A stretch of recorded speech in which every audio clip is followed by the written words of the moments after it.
Welcome to the graduation ceremony for graduates of the Faculty of Commerce and Administration. In a few minutes, the graduation ceremony will commence. The procession of staff will enter first. After a brief pause, the university fanfares will announce the entry of the dais party. I will signal to you that you would arise and remain standing until both the staff procession and the dais party are seated. Please do not stand until I ask you to. May I also remind you that flash photography is prohibited in this auditorium. For the mutual comfort and enjoyment of all members of the audience, the university requests your cooperation in observing this rule.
Good evening, ladies and gentlemen. Mr. Don Argus, our Vice-Chancellor, Professor Roy Webb,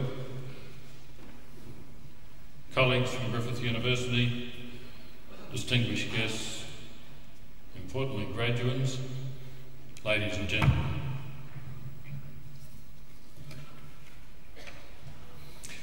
It is customary for Griffith University and its guests to gather as a body for the purpose of conferring academic awards on its graduates. One of the most rewarding events in any academic year is the presentation of testimonies to graduating students. On behalf of the Chancellor of Griffith University, Mr Justice McCrossan, who cannot be with us this evening, I am therefore delighted to welcome you all here and to thank you for joining us as we congratulate our graduates on their academic achievements and present them with their testimonies which mark the successful completion of several years of study. Tonight, I am particularly pleased to extend a special welcome to our guest, Mr Don Argus, the Managing Director and Chief Executive Officer of the National Australia Bank. To honour Mr Argus's distinguished contributions to business and to banking, Griffith University will bestow on him this evening its honorary degree of Doctor of the University. We are delighted that he is able to join us this evening, and we look forward to his address later in the proceedings. Mr Argus is of course no stranger to Queensland. He was born in Bundaberg in Queensland, he was educated in Queensland, and he spent several occasions during his working career as a banker in this state.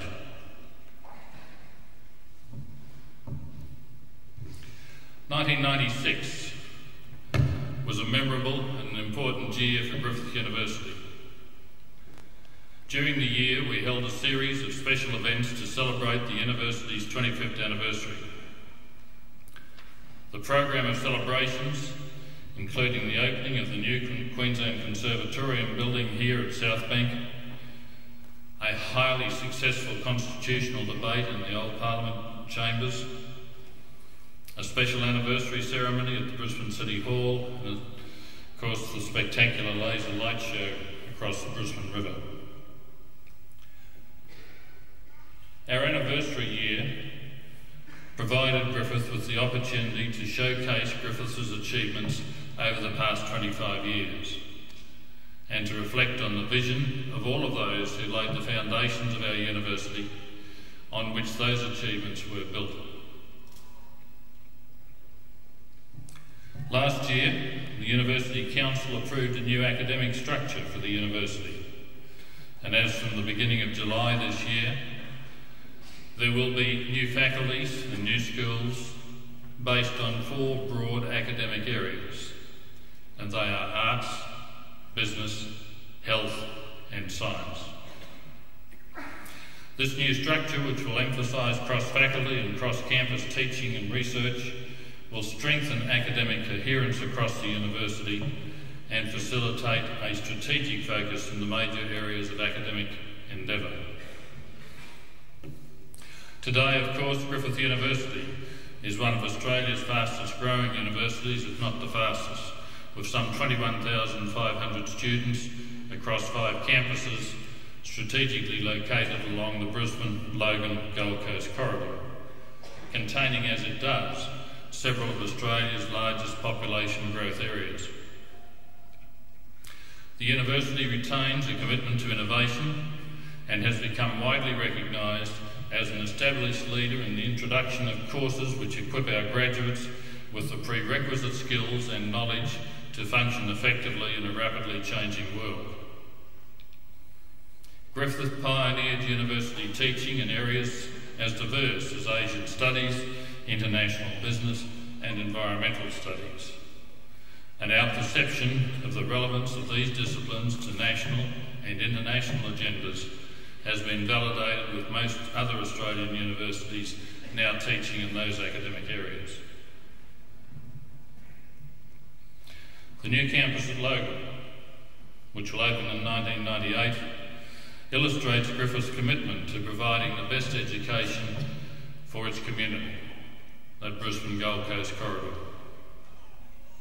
The university has engaged in substantial community consultation in the planning of courses which will meet the dominant regional demand patterns at the Logan campus. Subject areas have been developed and care taken to ensure that courses are of international standard and significance, with particular focus on areas foreseeing major growth in the region. This evening, our graduates are from the Faculty of Commerce and Administration. Commerce and Administration was one of the 4 original divisions of Griffith University, and of course will be a core academic component of the new business academic area. In the years since its establishment, the faculty has gained a well-deserved reputation for the introduction of highly specialised courses with active links to industry.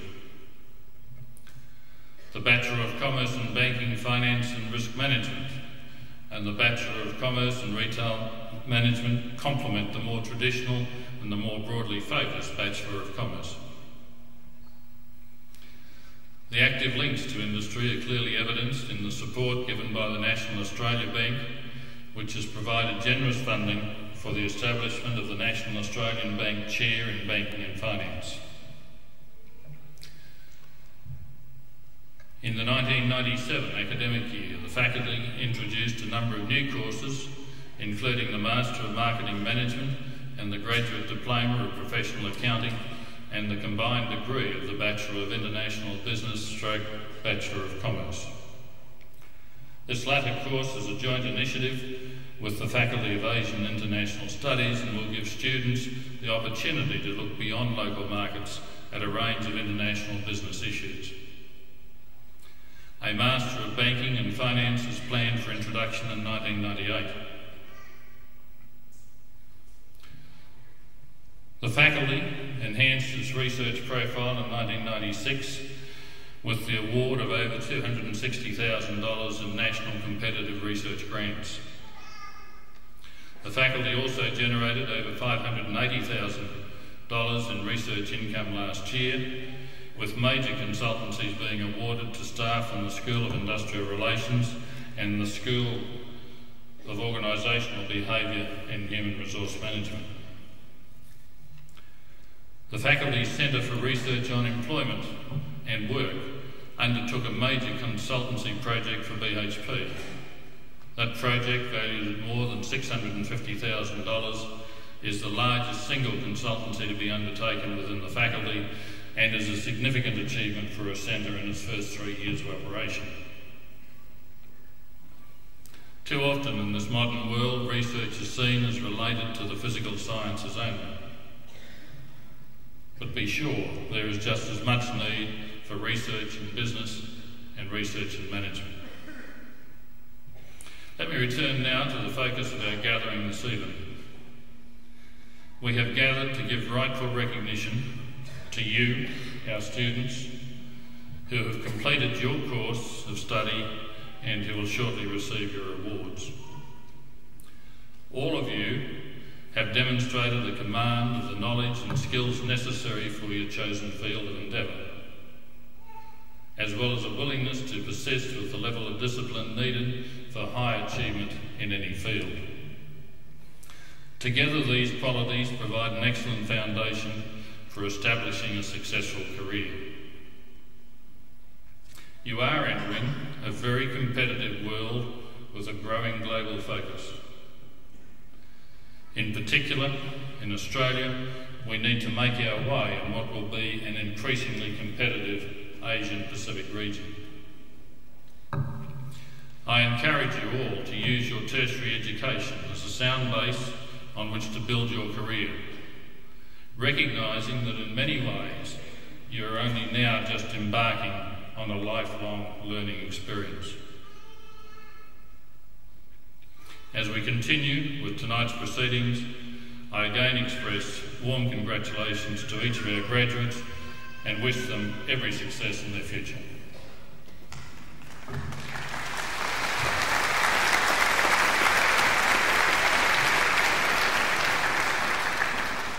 I now call on the Dean to present the graduates from the faculty who are to receive their awards at this ceremony.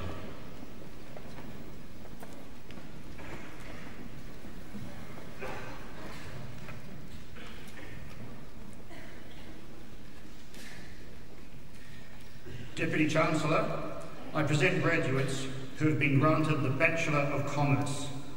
Satya Atchell.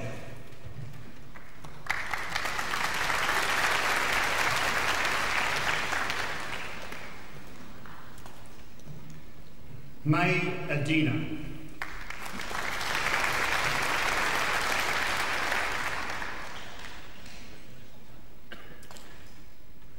Alberto Aguilar.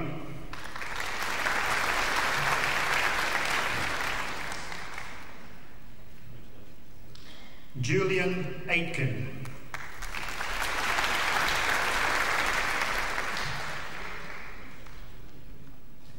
Catherine Anson.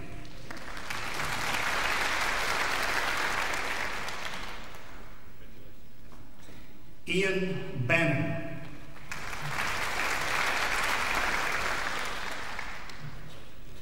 Colin Barker.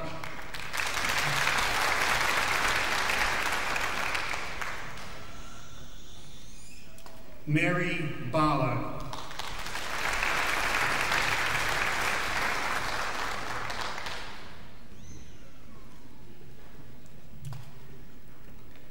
Kate Barnett.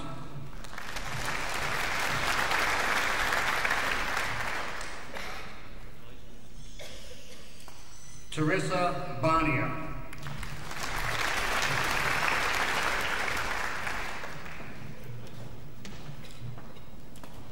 Laurie Barrow.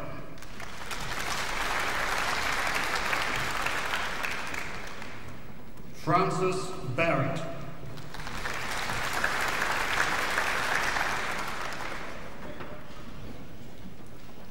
Glenn Barry.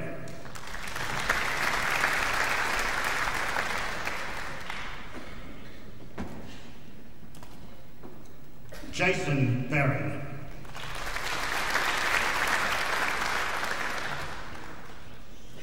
Stephen Barwick.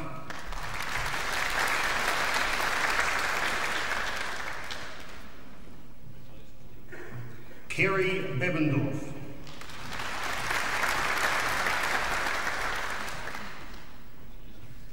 Katrina Benjamin.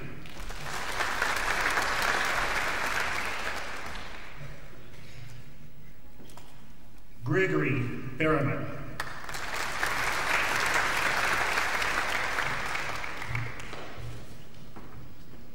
Judy Burt.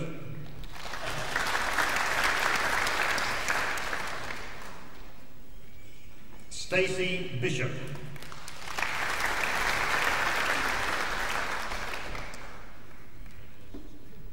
Brent Blackman.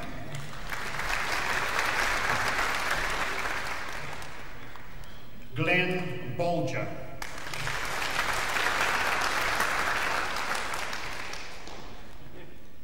Joanne Booth.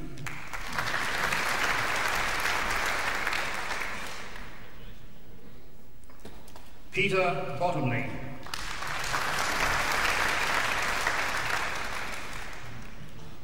Marie Bowser.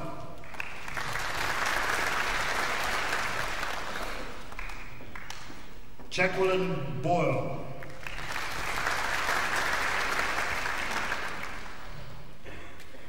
Linda Boyle.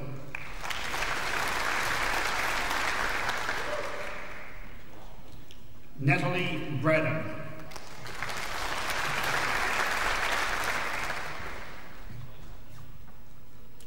Brenda Brett.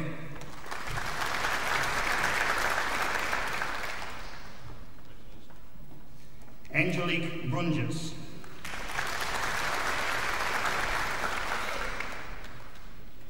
Alison Bride.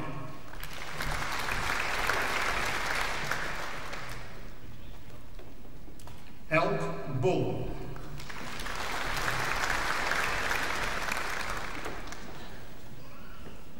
Wendy Burford.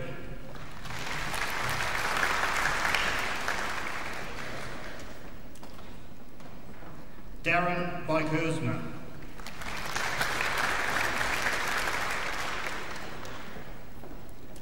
Ian Campbell.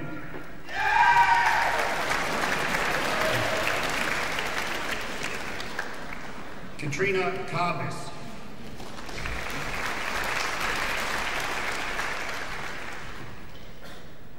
Joel Carruthers.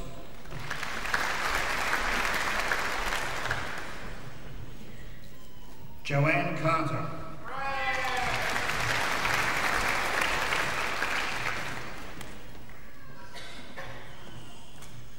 Deputy Chancellor The next graduate has also been granted the 1996 Commerce Medal, Jonathan Case.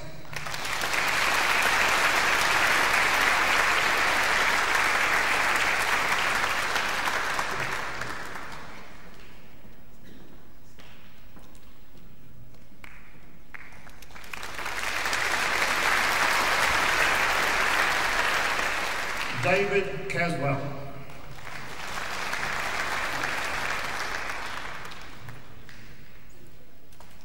Henry Chutong Chong.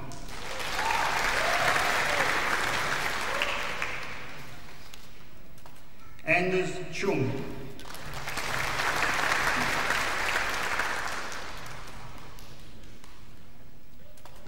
Laura Chow.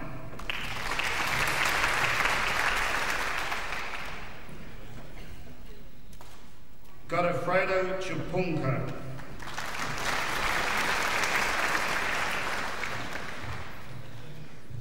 Evelyn Clark.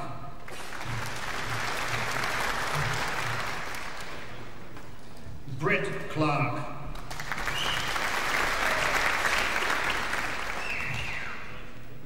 Dorothy Clark.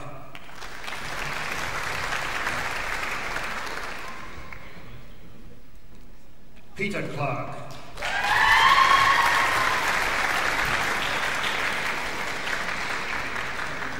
Michael Clayworth.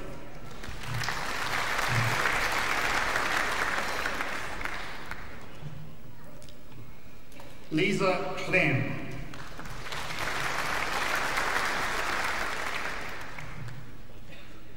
Basil Combis.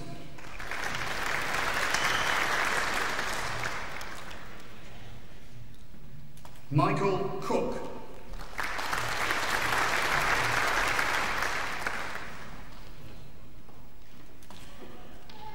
Hayley Cooper.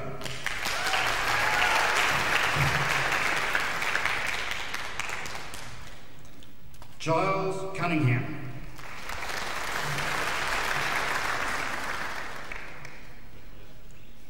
Leonard DaCosta.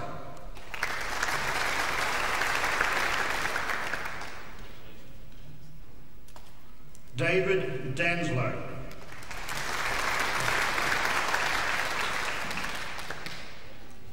Anne-Marie Davies.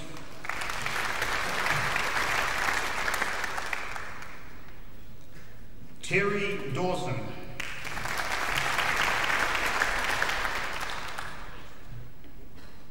Ludovica Della Arles.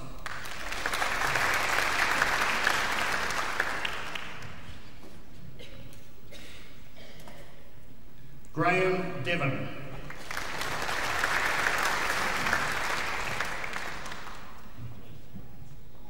Philip DiBella.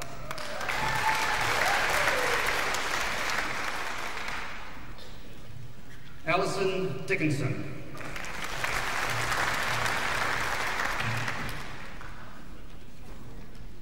Jennifer Dixon.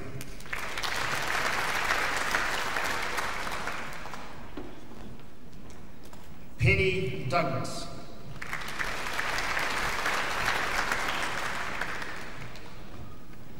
Fiona Doyle.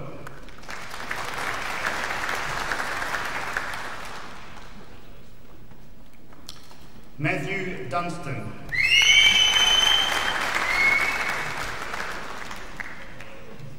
Louise Ellis.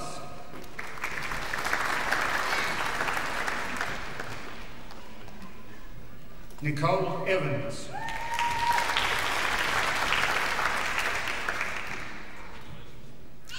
Tracy Evans.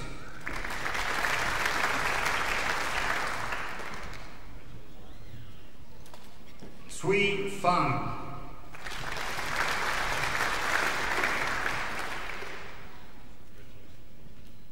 Mark Farnham.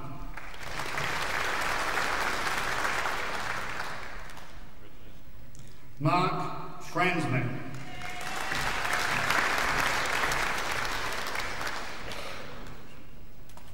Quinn Fu.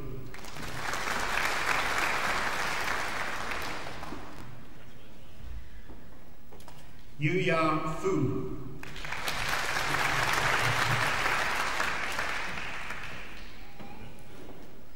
Sandra Gall Webster.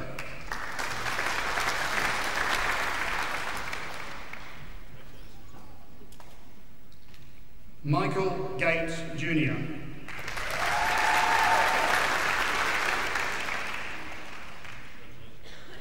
Tanya Gian Siracusa.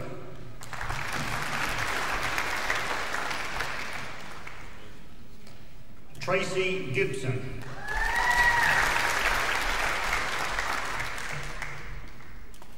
Graham Galauga.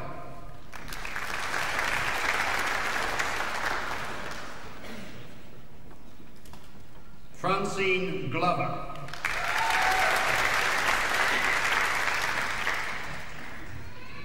Ross Goltz.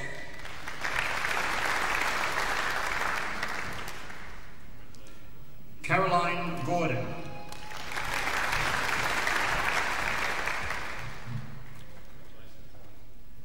Megan Goody.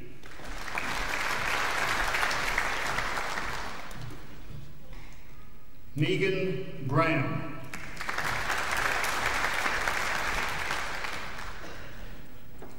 Barbara Grieve.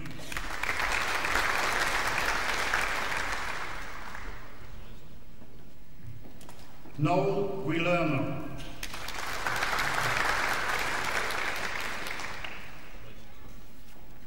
William Gonadai.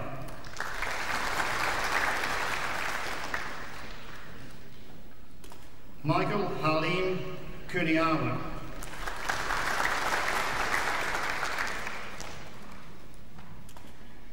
Don Hanay.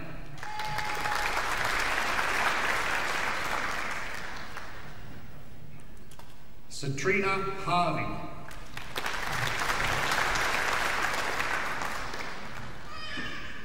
Jadine Hassel.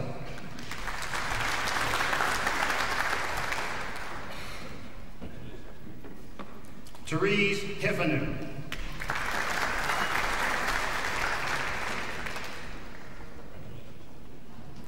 Robert Hallier.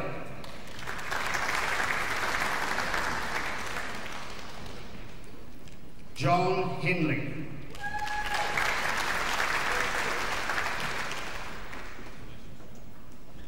Bettina Herdrick.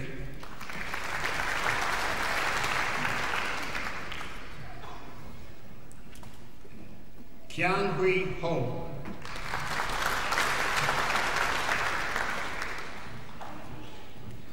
Shannon Holborn.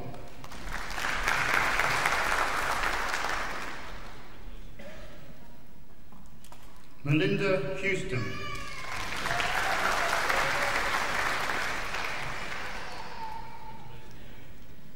Kim Jenkins.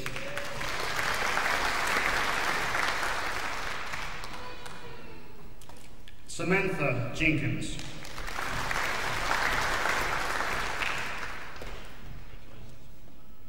Anne Keep.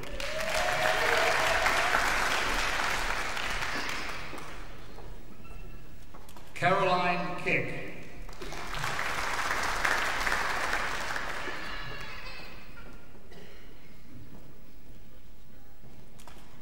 Alison Kidd.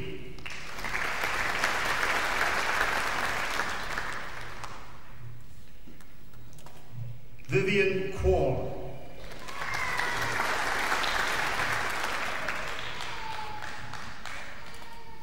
Han Lam.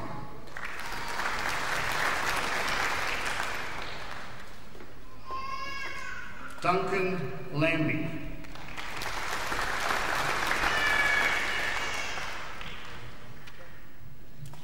Sean Laverty.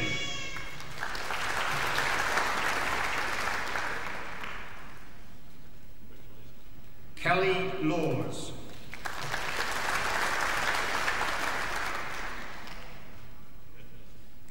Yun Hong Lee.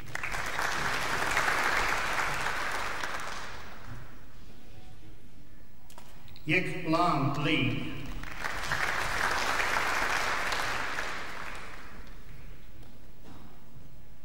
Yin Yi Lee.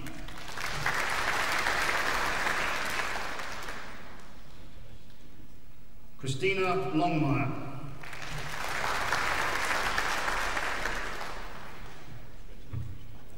Luke McLean.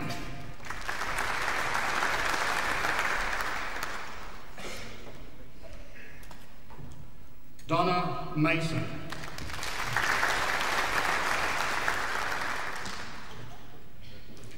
David Matheson.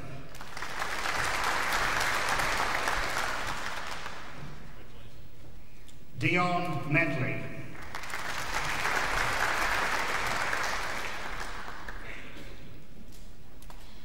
Christy Matthews.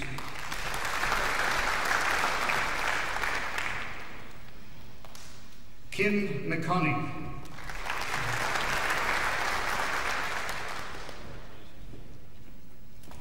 Kylie McCormick.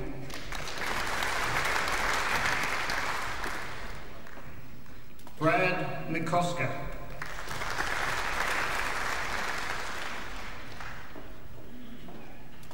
Caroline McDonald.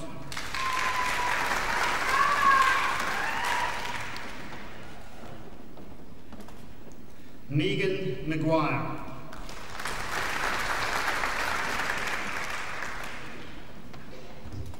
Bradley McMahon.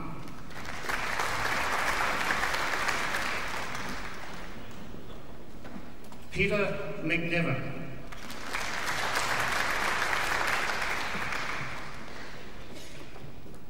Angela Meredith. Toramin Medutera.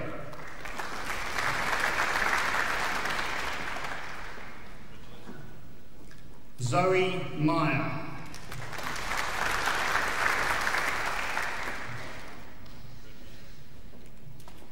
Catherine Miles.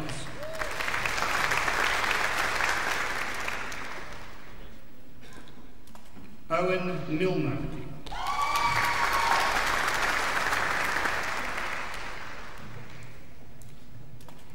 Tanya Moll.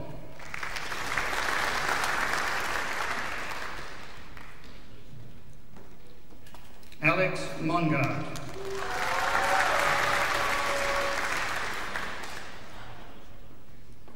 David Muir.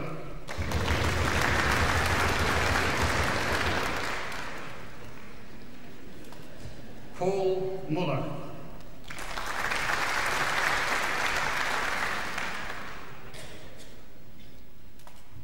Deputy Chancellor, the next graduate has also been granted the 1996 Commerce Medal, Jeremy Nguyen.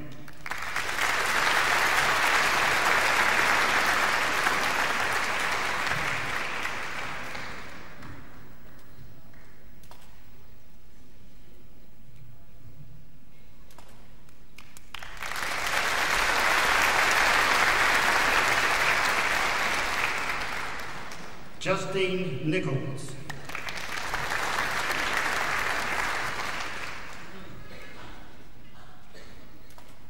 Damien O'Mara.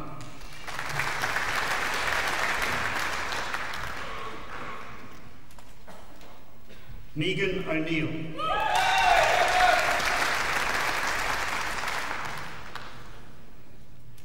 Daniel Olson.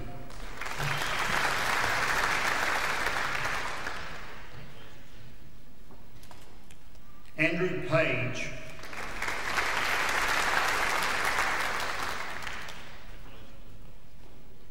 Kelly Page.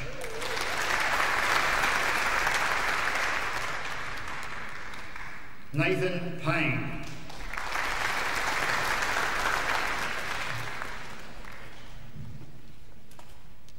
Caroline Corley.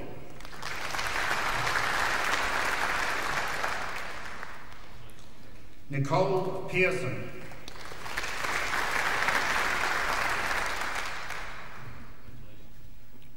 Rebecca Philbrick.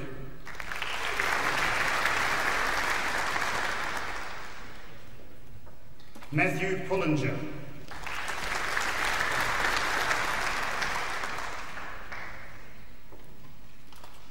Rachel Raymond.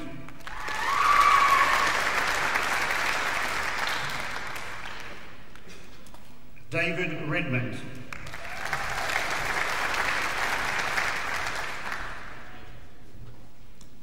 Sharon Rees.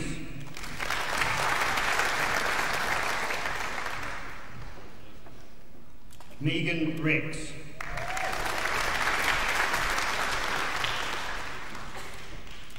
Glenda Richards.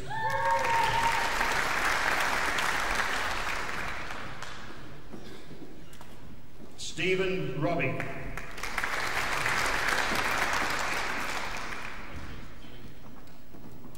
Leanne Robinson.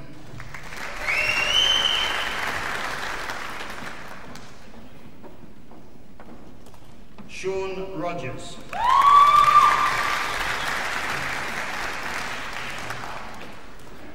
Maria Ross.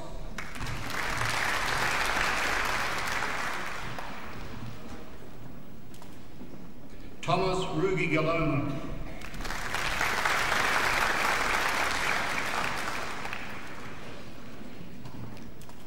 Kerry Sander.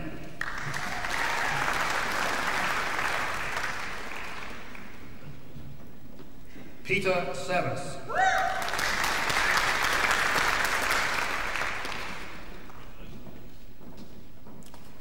Timothy Shai-Wee.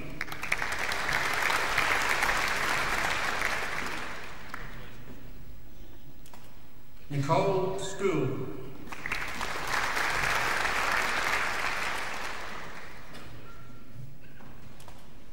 Jared Schultz.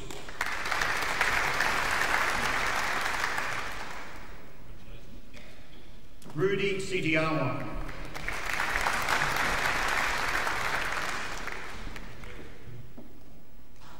Vakili Shield.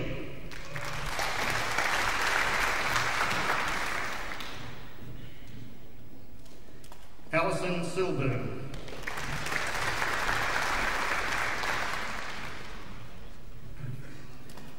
Mark Simpson.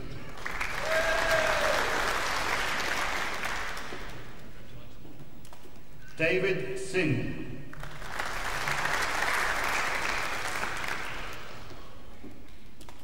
Craig Slaughter.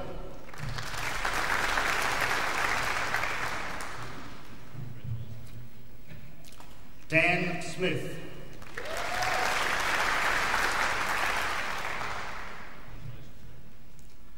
Dusan Stevanovic.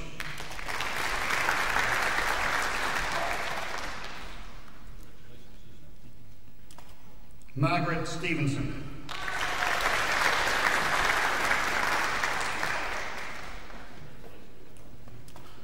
Leanne Stiller.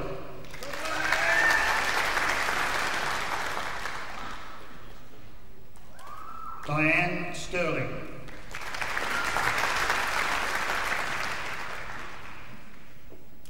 James Stoneham.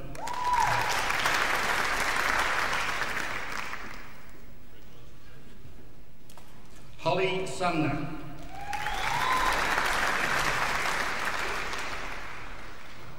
Christy Swift.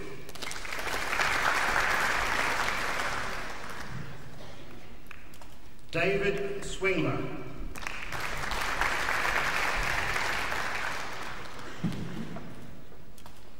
Boyd Taylor.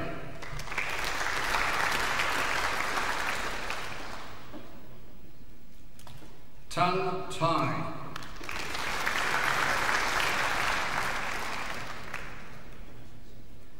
Brendan Thompson.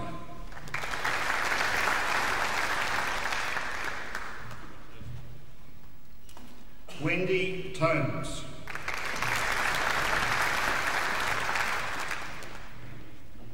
Glenn Tompkinson.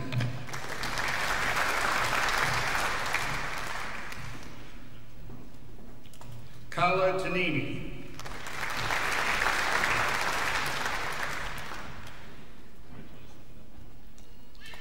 Brian Torpy.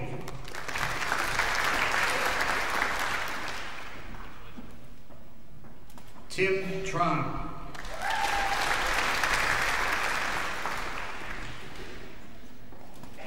Chris Trott.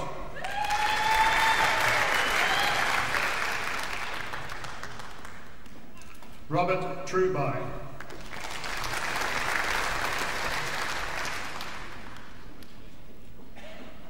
Shelley Van Ray.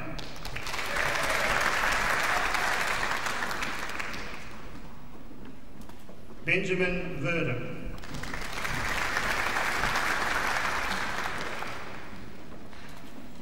Megan von Tonselman.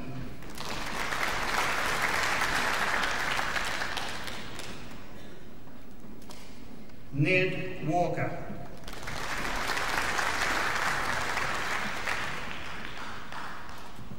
Bradley Wallace.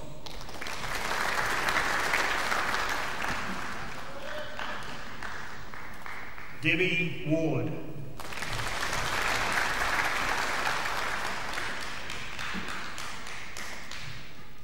Russell Watt.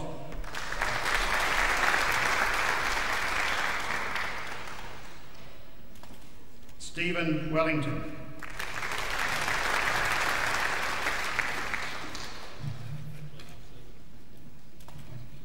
Anthony White.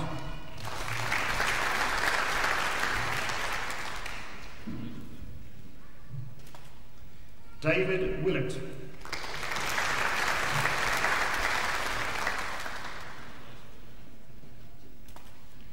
Lyndall Willett.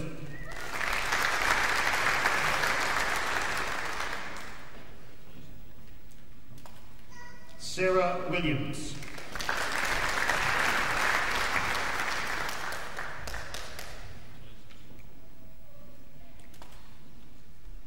Susan Williams.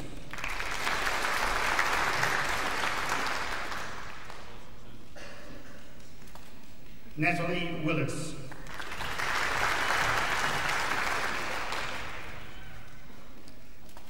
Kerry Wilson.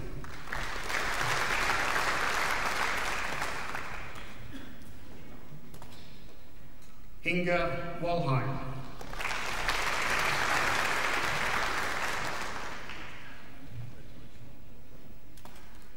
Lin Wu.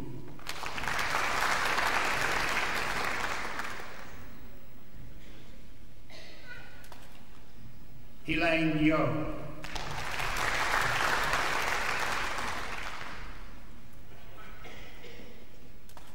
Tony Young.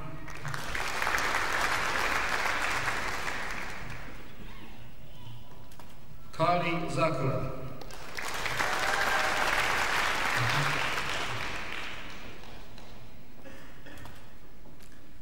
Matthew Bailey.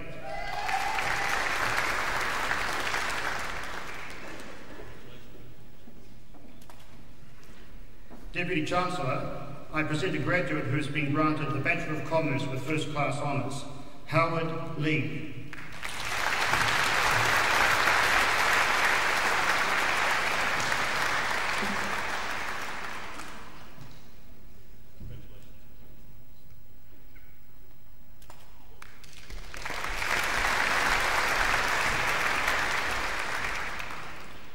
Deputy Chancellor, I present a graduate who has been granted the Bachelor of Commerce with Second Class Honours, Division A, Vanessa Milligan.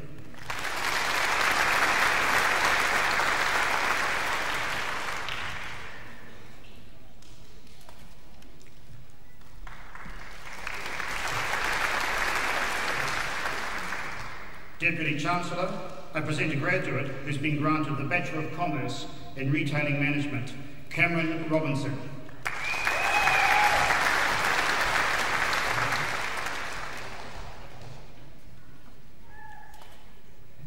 Deputy Chancellor, I present a graduate who has been granted the Graduate Certificate in Economics, John McElwain.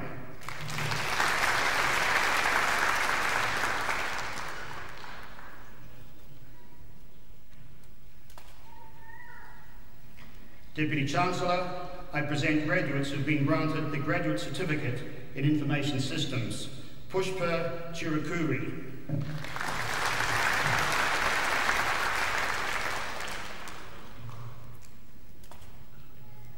Deputy Chancellor, I present graduates who have been granted the Graduate Diploma of Business Computing and Information Systems.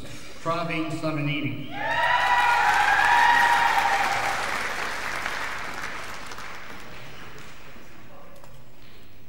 RJ Singh.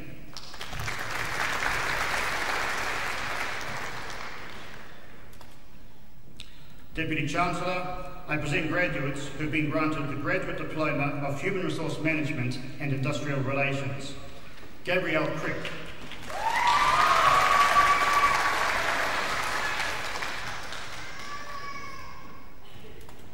Rosemary Hayward.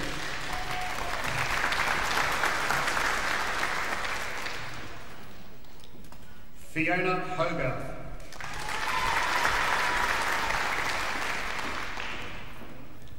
Andrew J.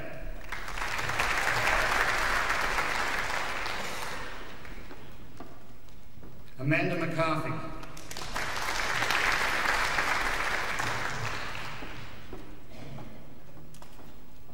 Robert McPherson.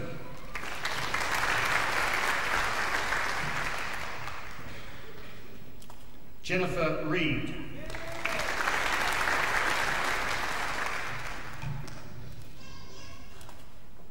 Julie Shanks.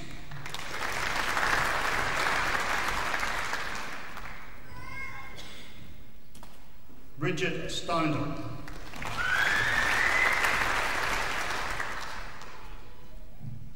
Tara Weir.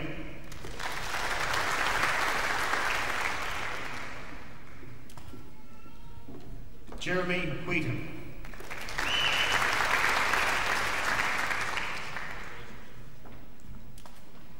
Deputy Chancellor, I present a graduate who has been granted the Master of Applied Economics, Maria Obolanska-Mania.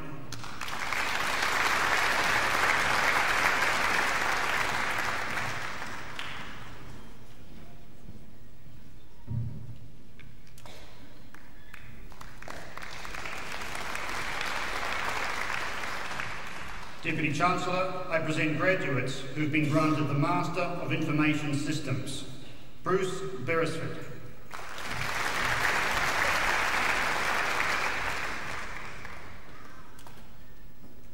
Mungchi Chang.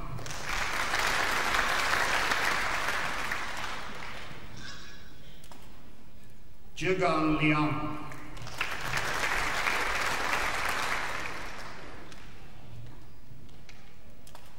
Sharon Lien.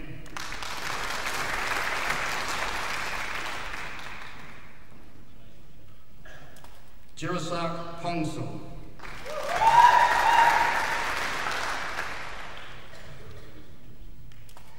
Anand Ravula Pawley.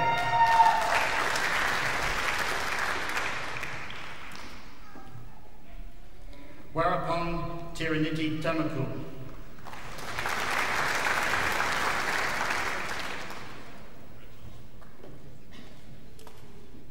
Chechi Ubolwan.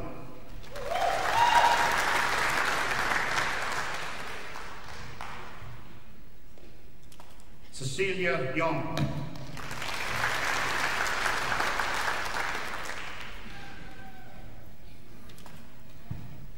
Deputy Chancellor, I present two graduates who've been granted the Master of Professional Accounting.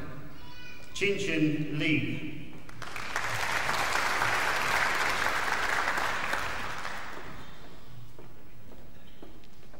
Salapa Swampua.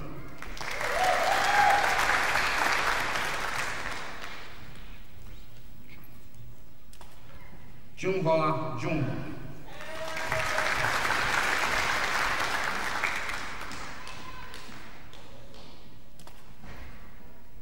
Deputy Chancellor, I present a graduate who has been granted the Master of Public Sector Management, Daniel Baldwin.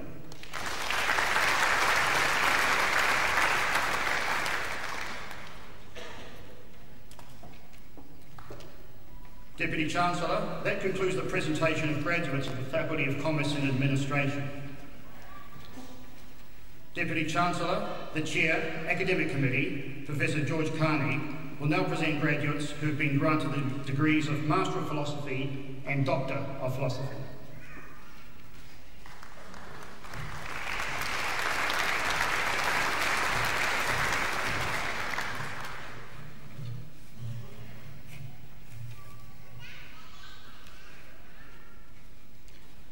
Deputy Chancellor, tonight the University is proud to honour a graduate who has satisfied the rigorous criteria for the award of the degree of Master of Philosophy. Deputy Chancellor, the title of John Stephen Sands' thesis is Auditor Switching, a two-stage decision process, an empirical study of Australian companies. Deputy Chancellor, I present John Stephen Sands.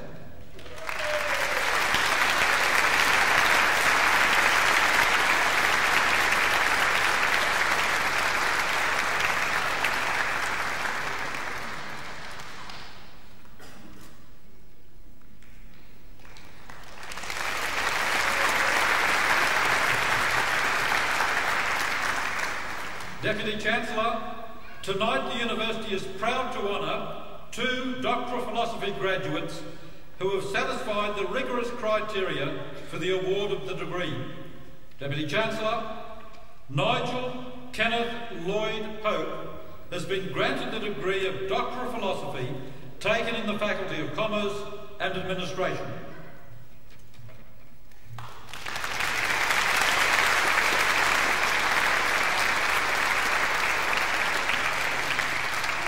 It has always been assumed that a major benefit of sports sponsorship is an improvement in corporate image. Dr. Pope showed that this is incorrect. His research revealed that such effects are derived from brand awareness and prior use. This is a significant contribution to understanding the development of corporate image and promotional activity. Deputy Chancellor Ronald Michael Parsfield has been granted the degree of Doctor of Philosophy taken in the Faculty of Commerce and Administration.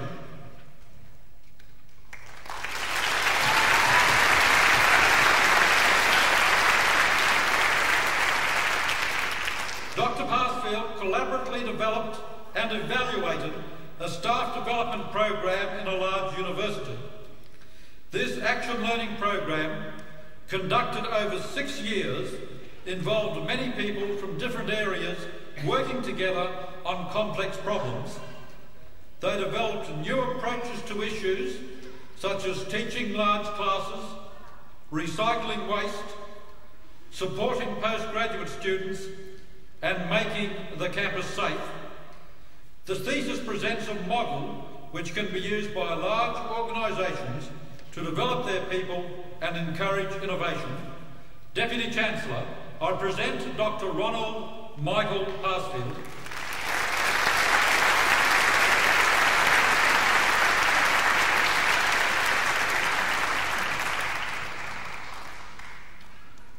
Deputy Chancellor, that concludes the presentation of Master of Philosophy and Doctor of Philosophy graduates.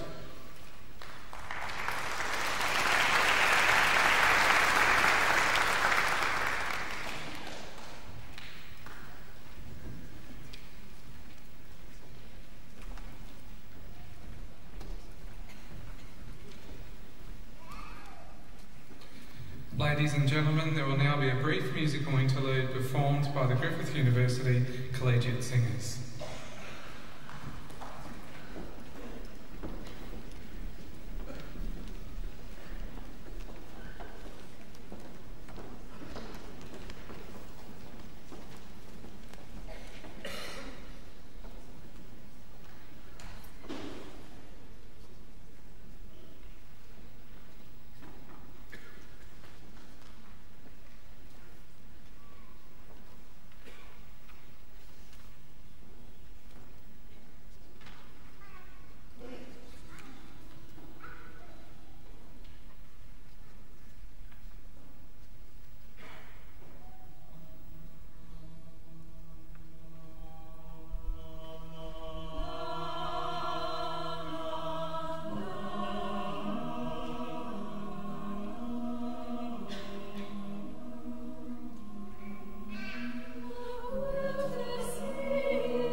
Ladies and gentlemen, with the authority of the Griffith University Council, I shall now confer the degree of Doctor of the University. I call upon the Vice-Chancellor, Professor Roy Webb, to make this presentation.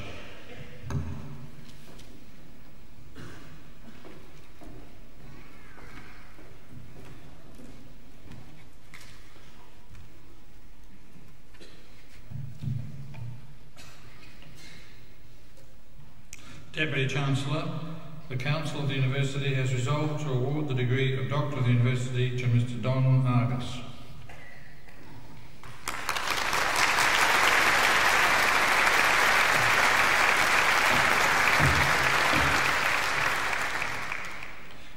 Donald Robert Argus was born in Bundaberg in 1938 and educated at the Brisbane Church of England Grammar School. In 1955, he joined the Redcliffe branch of the then National Bank of Australasia, and so began a long and fruitful career in the banking profession.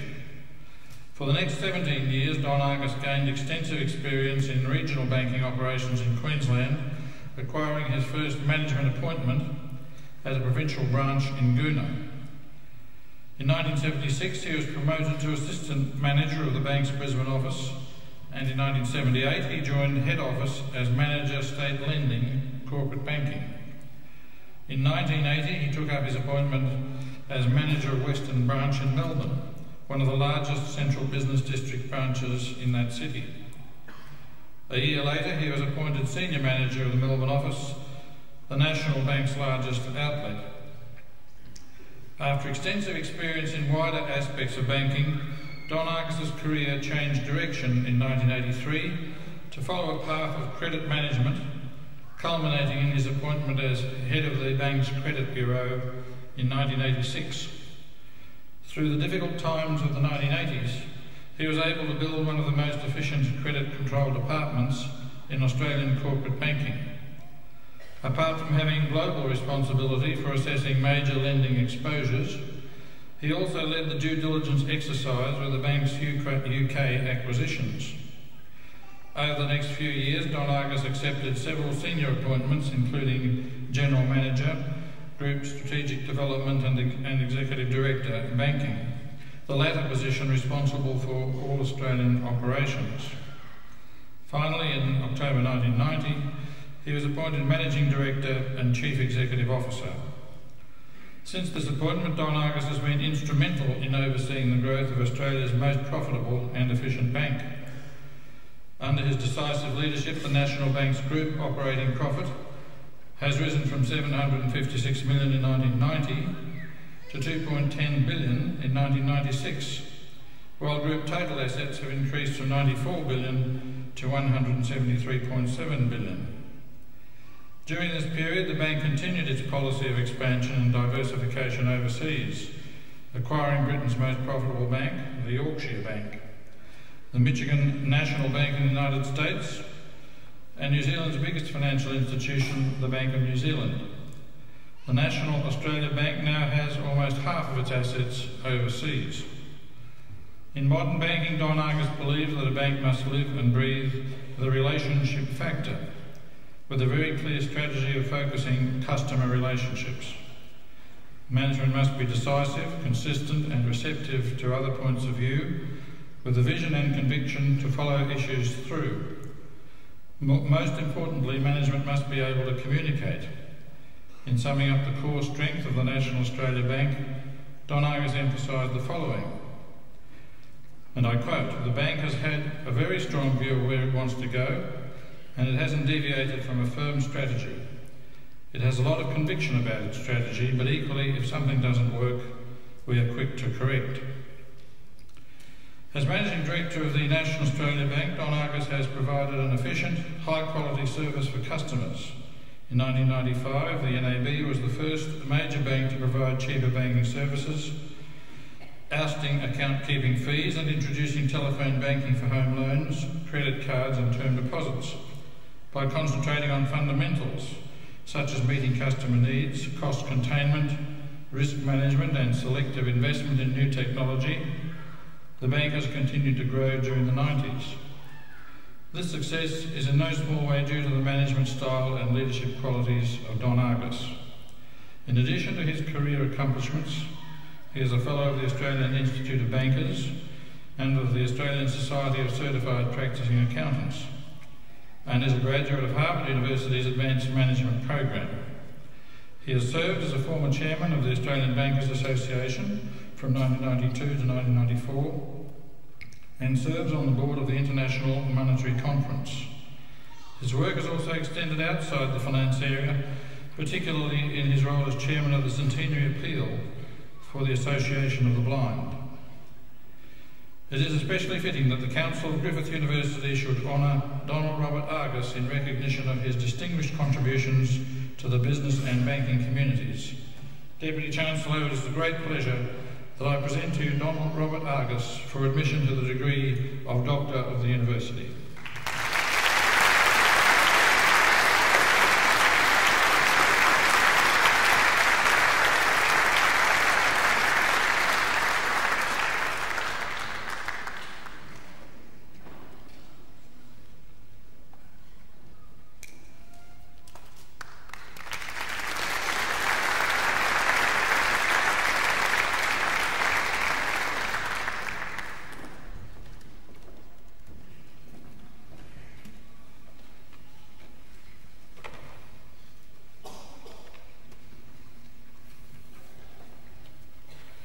It gives me great pleasure, ladies and gentlemen and graduates, to call upon our new Doctor of the University, Mr. Don Argus, to deliver the occasional address.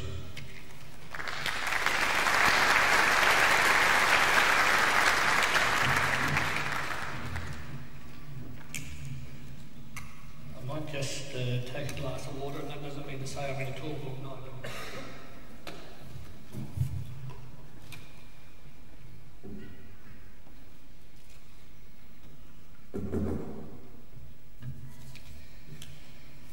Deputy Chancellor, Vice-Chancellor, it's certainly both a privilege and a pleasure to be here tonight to receive the honour that you've seen fit to bestow on me.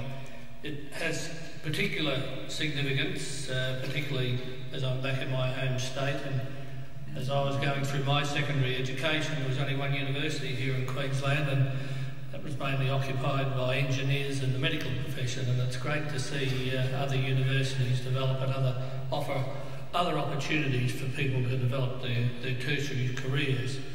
Those of us that didn't have that opportunity had to find other means to develop ourselves outside of the traditional tertiary path, and I had to do that through a southern university in the Royal Melbourne Institute of Technology to finalise the tertiary study that I undertook. It's also particularly gratifying to be home, and I make sure that I remind my southern counterparts that I'm only down there on loan, and I don't miss an opportunity to get back to my own state. I'm still young enough, I suppose, to recall my childhood youth here in Queensland, and I'm old enough, I suppose, to appreciate the true value of strong ties with family, particularly a community and particularly a country. Whenever, and this is about the fourth occasional address I think I've given now, whenever I have the opportunity to address graduates and their families and their friends that are here tonight, I know that this day is a celebration of success, and I see everyone is proud, and they try to make it as a memorable occasion as you possibly can, with everyone being involved. I suppose for the parents of the graduates, there's a sense of pride in the achievement of their children and the fact that they've been able to assist them to achieve a fundamentally important asset, and that, of course, is a quality education. And I believe that that'll become even more apparent as we start to move into the changing world, particularly in the commercial disciplines that we're honouring here tonight. For the other family members and friends, there's the satisfaction that comes from being part, I suppose, of the celebration and of an important achievement of the lives of the children and also the friends that are here. the university and its faculty, there's a sense of achievement that comes from a mission fulfilled, I suppose, and a demonstration of the applied value of the technical skills of the academic staff. And I think it's a great tribute to the Vice-Chancellor and his faculty as to how they are producing some quality graduates from Griffith University now. And of course for the graduates there's a variety of emotions ranging from pride through to a sigh of relief that it's all over and now the fun can begin. Well, let me tell you, that doesn't happen like that. For me, I suppose the most pleasing aspect of functions such as this is that they highlight the fact that in Australia we have many young people who are committed to improving themselves. And we also have demonstrated the ability, I suppose, to focus on the achievement of a specific goal. And I think it's testament and a credit to what you've achieved tonight. As long as we continue to have these young people, and probably not so young people with these qualities, then I think Australia's continued success is guaranteed. The fact that we've undertaken a tertiary course and have graduated demonstrates that you wish to influence the type of future you're going to have. I believe that that's terribly critical, and it's important not only for your own quality of life, but also for the quality of life of all of us that are around you. We have all shared responsibility for creating a desired future, and I suppose I would recommend the highly positive manner in which this university has approached the development and marketing of its courses and services it offers. And I was looking at some of your promotional material when I was preparing for this, and I was taken by the comment in one of your brochures that Griffiths means business. I'd also commend the fact that you have recognised the need to prepare your graduates for the realities of today's business environment. And I can assure you, you will need to adjust very, very quickly to some of the challenges that will be thrown to you as you get out into the business world. I also note in your business law course brochure that Australian business organisations today are faced with the challenge of meeting demands for increased flexibility, quality and performance. You also recognise the need for an international focus. And Vice-Chancellor, you would beg me to make the comparison. I thought that nearly came out of our strategy document, but because it is, these are the same principles that underpin the strategies that we at the National Australia Bank are espousing today. And I suggest that any leading company that seriously wishes to be world competitive will need to really understand the real drivers of how you compete in that environment. Australia, of course, is part of a global economy, and with the local market of just over 7 million, we cannot support industries of world-class efficiency without actively participating in the global markets, and we found that out very, very quickly back in 1983.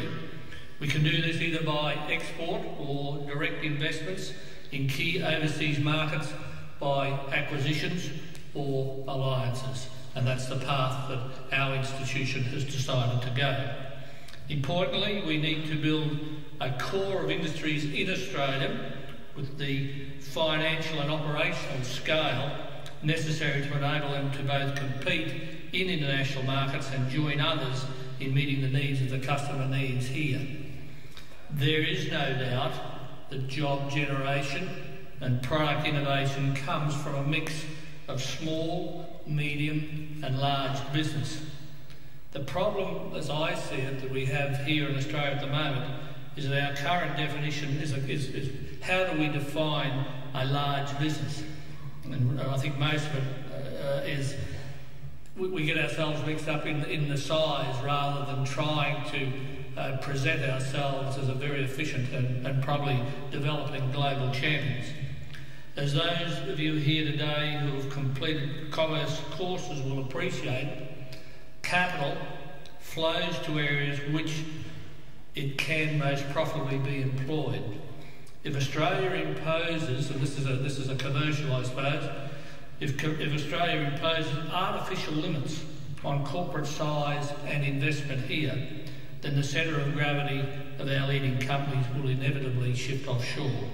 And as I noted earlier, we all have responsibility for creating the desired future.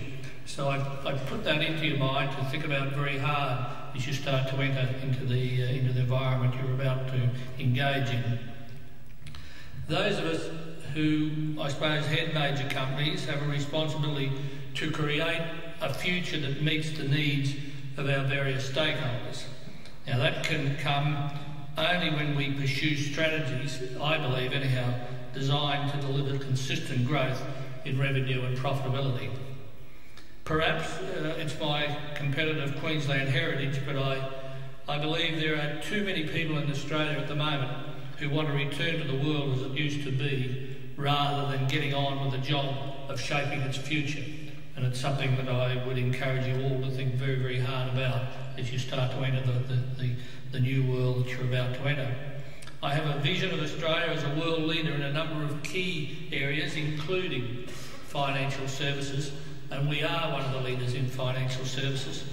I see no reason why we should be placed second, third or fourth to any other area in the world, particularly with the talent and the innovation that we're capable of in this country. We should have the confidence to use the intellectual, the physical and the financial resources we have in this country to take our place, our rightful place in the world economy. Now, you'd be disappointed, I suppose, as I lead up, and particularly with the changes that are facing our industry, that if I didn't touch on what my major focus is at the moment, and of course that's the Wallace inquiry. It is important, and I believe this is something that you'll all be confronted with over time, it is important that our current federal government will respond favourably to the findings of the Wallace inquiry into the Australian financial system. And I can tell you I have no idea what will come out of the Wallace inquiry. This provides, in my view, Australia and particularly our own environment with an outstanding opportunity to truly build a world-class financial system. The longer-term fundamentals of the economy are looking better. We need to take advantage of the fact that we are at one of those moments in Australia's history when we can set in place the economic framework to ensure our standard of living continues to be amongst the best in the world. The federal government is committed to bringing about real change in its first term of office. Therefore, I believe the government will want to increase competition in our industry. It will want to do that by reducing the current restrictions on the operations of foreign banks, and I totally support that initiative. I believe it will also want to reduce restrictions on the operations of Australian banks, particularly in the areas of mergers, and of course you would obviously understand I would support that. My vision is for Australia to have a banking and financial services industry that is amongst the most efficient and competitive in the world, and we are on the way to achieving that.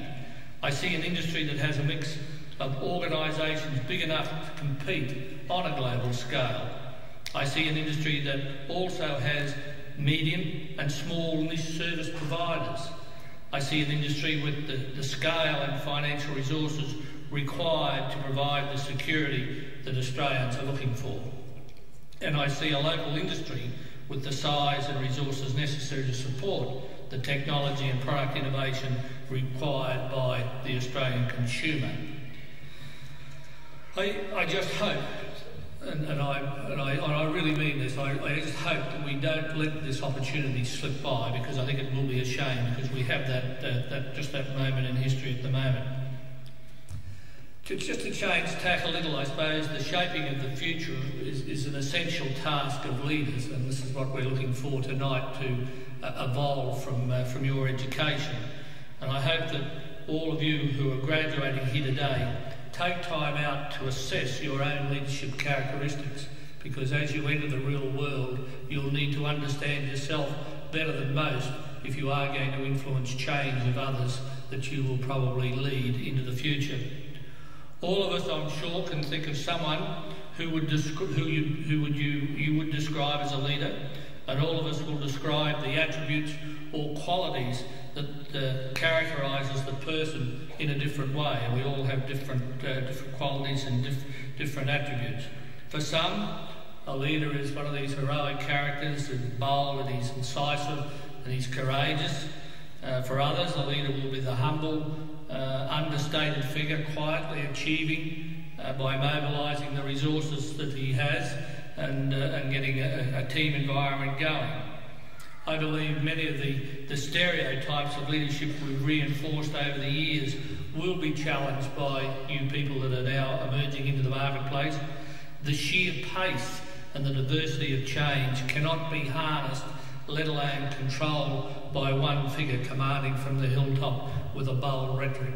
So it will be a team environment you'll need to understand the dynamics of, and you will certainly need to understand your own leadership characteristics as you enter into that team environment.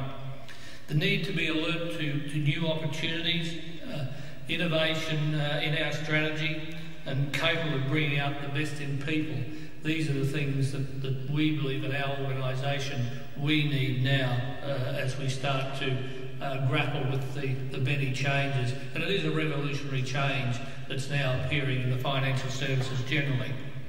Leaders, of course, must have a clear vision. This does not mean a fail-safe prescription or a map of every move and every step. Heaven forbid, the number of maps that we've thrown out over the years is quite incredible.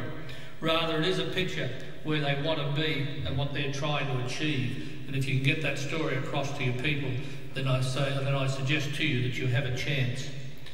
Leaders also need to be environmentalists. And I'm not going to sort of enter into a debate about tree felling or preserving wilderness. What I am saying is that leaders need to be able to adapt to the demands of the environment in which they are placed. At the macro level, this means political structures. You need to understand the political environment you're working in, the social norms, the economic pressures, and of course the legislative constraints that all of us have a bit of a bleat about occasionally. Within a business or organisation, it means sensitivity to the marketplace and the values of your organisations and the perception of your people. And I was particularly intrigued with one of your graduates tonight received his degree in retailing, and that is something that will be an integral part of the financial services industry going forward. Adaptability and flexibility, whilst influencing the course of events in the desired direction, are critical capabilities of a leader today. They also need to know, before they can effectively influence others, they need to understand and trust themselves. And this is the point that I was making to you early. Try and understand your own characteristics as to how you do interface with the people that you are involved with. Because if you do desire to lead people, then you'll really need to understand yourself particularly well. I tell a story when I was at Harvard. The Sykes got hold of us in the first week there, and we had to live with 7 people within a confined area, a study area, and every day you had to be confronted with the psychoanalyzing of your own characteristics and how you behaved, and that was probably one of the most sobering pieces of experiences that I've been through in a reaction of human resources. So there's some interesting things that you'll find out about yourselves as you start to enter into the business environment going forward. I suppose linked to all of these things, and it's the one thing that I press home very hard in our organisation, and that's to make sure that you've got integrity. You've got to be seen to be doing the right thing, not just some of the time, but all of the time. Because people are boss watchers, they are leader watchers, and whatever you do, you can make sure that they will certainly remind you if you step out of line, and that you are not displaying the values that you espouse. Earning the trust and loyalty of others through the values and character you display is probably the most important thing in this leadership game that I'm talking about. Displaying a sense of fairness, justice and equity, and showing tolerance and taking personal responsibility. Now, let me tell you, that's not easy in the aggressive competitive environment that we're all working in, and a lot of my colleagues would testify to that in our organisation. But essentially, if you are to be successful, and make a long-term contribution, a leader will encourage and develop an articulation of a clearly defined set of values for whatever the organisation he or she is responsible for. It is also very important in our business to recruit people and model behaviours based on the values and the ethics consistent with those of our customers' demands and also the wider society.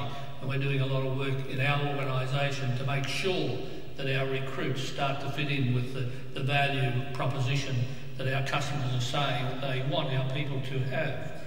A company's values, what it stands for, I suppose, what its people believe in, are crucial to its competitive success. And when you understand that we've got 53,000 people spread over 8 different countries around the world, that is vital to holding us all together. They become both the rallying point and the glue, I suppose, that binds the organisation together. Without that, in my view, the credibility and the credibility of the business is gone, and it will ultimately fail. In conclusion, I suppose at the beginning of my address I made the point that creating a desired future is all about all of us embracing and sharing responsibility now.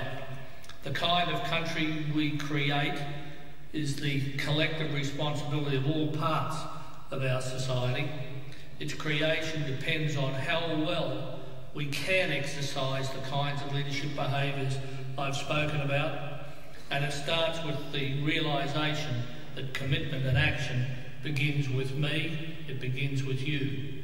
And I think it's vital that you understand that. From my own point of view, my journey in leadership is not over yet, and I trust that the conferring of your degree here today marks not an end for you, but a beginning, a stepping into a whole new journey of personal discovery and leadership with purpose. I wish you all very well and all the best as you enter into the changing environment that's happening quickly out there. I know that you've been well prepared, you certainly have the discipline, and I congratulate you on achieving your degrees today, and I wish you well for the future. Thank you.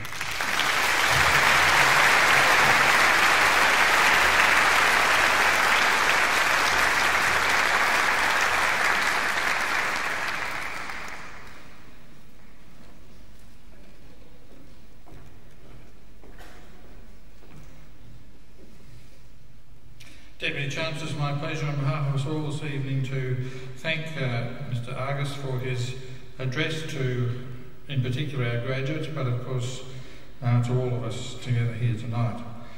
I should commence by saying that it's been a deliberate policy of the university to include in its range of recipients of its honorary doctorates representatives of high achievement in all of the areas in which the university is engaged in teaching and research. That has not always been the case in all Australian universities, and I think our university has in particular been a leader in recognising high achievers in the area of business and commerce. It is therefore a great pleasure tonight to honour Mr Argus and the enormous organisation he represents, with which of course we're familiar with Griffith because the NAB is our bank. That hasn't been mentioned tonight, but I'll mention it now. I also must acknowledge tonight that the NAB is, as has been mentioned by our Deputy Chancellor, a supporter of the university through a generous grant towards the costs of our chair in banking and finance in the Faculty of Commerce and Administration as a tremendous assistance to the university. So I hope all our graduates have hung on every word which Mr Argus has put before you tonight. They've been presented in straightforward and accessible language. We in universities don't always achieve that, and I'm sure our graduates have noticed, but I'm sure they will agree with me that what Mr Argus has put tonight has been very accessible and very relevant, and there's much there for them to chew on. from the importance of the financial services industry in terms of Australia's international competitive situation, to the desirability of certain responses to the Wallace Committee, a matter of tremendous national importance, which we're about to enter upon, to the details as he sees it, and who better to see it, of what constitutes leadership in the commercial environment which our graduates are to enter. And several times he mentioned the importance of understanding yourselves, which I thought an interesting phrase coming to us tonight from one of Australia's senior business people. Ladies and gentlemen, would you join with me again in thanking Mr. Argus for his address?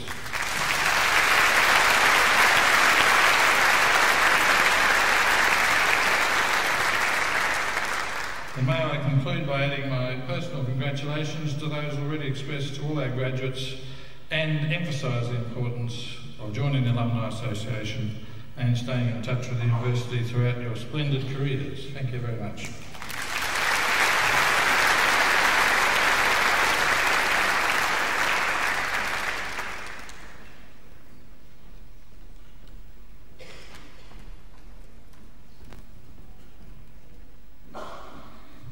Ladies and gentlemen, the ceremony is now concluded.